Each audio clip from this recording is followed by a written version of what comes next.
आधार card पाने वाले पहले भारतीय महिला को नहीं मिल रहा लाडली बहना योजना का लाभ, किसी और के खाते में जा रहे 1500। महाराष्ट्र के नंदुरबार जिले के टेम्पली गांव में रंजना सोनावने के घर की दीवार पर एक फोटो लगी है। इस फोटो में उनके साथ पूर्व प्रधानमंत्री मनमोहन सिंह और कांग्रेस की पूर्व अध्यक्ष सोनिया गांधी भी हैं। यह फोटो 29 सितंबर 2010 को खींची गई थी। ये वो दिन था जब सरकार ने आधार कार्ड देना शुरू किया था। सरकार ने इसे भारत में कल्याणकारी योजनाओं को लोगों तक पहुंचाने का एक बड़ा बदलाव बताया था। लेकिन रंजना के लिए, जो इस कार्ड की पहली लाभार्थी थी, यह सिर्फ 15 मिनट की प्रसिद्धि से लेकर आया।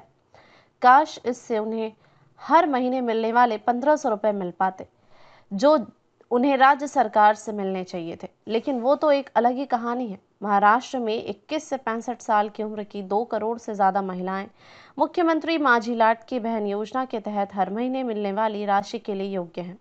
यह योजना महायुति सरकार के कल्याणकारी एजेंडे का मुख्य हिस्सा है। पैसा सीधे लाभार्थियों के आधार से जुड़े बैंक खातों में जमा किया जाता है। रंजना का आधार कार्ड एक बैंक खाते से जुड़ा हुआ है, लेकिन यह उनका खाता नहीं है, इसलिए वह उस पैसे तक नहीं पहुंच पा रही हैं जो सरकारी अधिकारियों के अनुसार उस खाते में जमा किया जा रहा है। रंजना बताती हैं कि यह किसी और के खाते से जुड़ा हुआ है जो एक प्राइवेट बैंक में है। जब मैं चेक करने जाती हूं तो अधिकारी मुझे कागजात दिखाते हैं कि मेरा पैसा भेजा गया है, लेकिन मुझे कभी नहीं मिलता।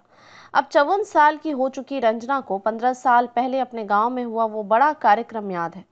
अपने नए आधार कार्ड के साथ वो सबका ध्यान अपनी ओर खींच रही थी। उन्हें तब तक यह नहीं पता था कि डिजिटल रूप से सशक्त भविष्य की उनकी उम्मीदों पर क्या मुसीबतें आने वाली हैं। वह कहती हैं कि उस मौके से मैं बहुत खुश थी। मुझे लगा कि मेरी जिंदगी बदल जाएगी और सरकारी योजनाएं आखिरकार मुझ तक पहुंचेंगी। लेकिन सरकार ने मुझे आधार तो दिया, लेकिन अब वो मेरी मदद नहीं करती।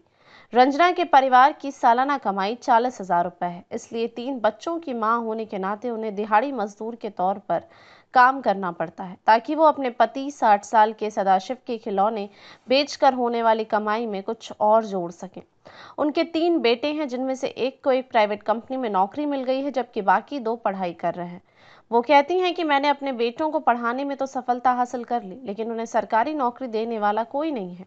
हम बूढ़े हो रहे हैं, हम कब तक दफ्तरों के चक्कर काटते रहेंगे। उन्होंने ये भी बताया कि वह इस साल अकेले ही 7 बार तालुका ऑफिस जा चुकी हैं।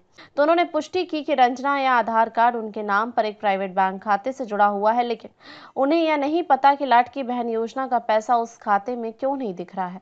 महिला एवं बाल विकास विभाग के एक अधिकारी ने कहा कि लाभार्थी को शिकायत दर्ज करानी होगी ताकि वो ट्रांसफर रोक सके। जब तक लाभार्थी शिकायत नहीं करता, हम भुगतान नहीं रोक सकते। एक अन्य अधिकारी ने कहा कि यह समस्या उनके बैंक खातों से जुड़ी हो सकती है। मुझे लगता है कि उनके 2 मुख्य खाते संयुक्त हैं, इसलिए आधार कार्ड प्राइवेट बैंक खाते से जुड़ गया होगा।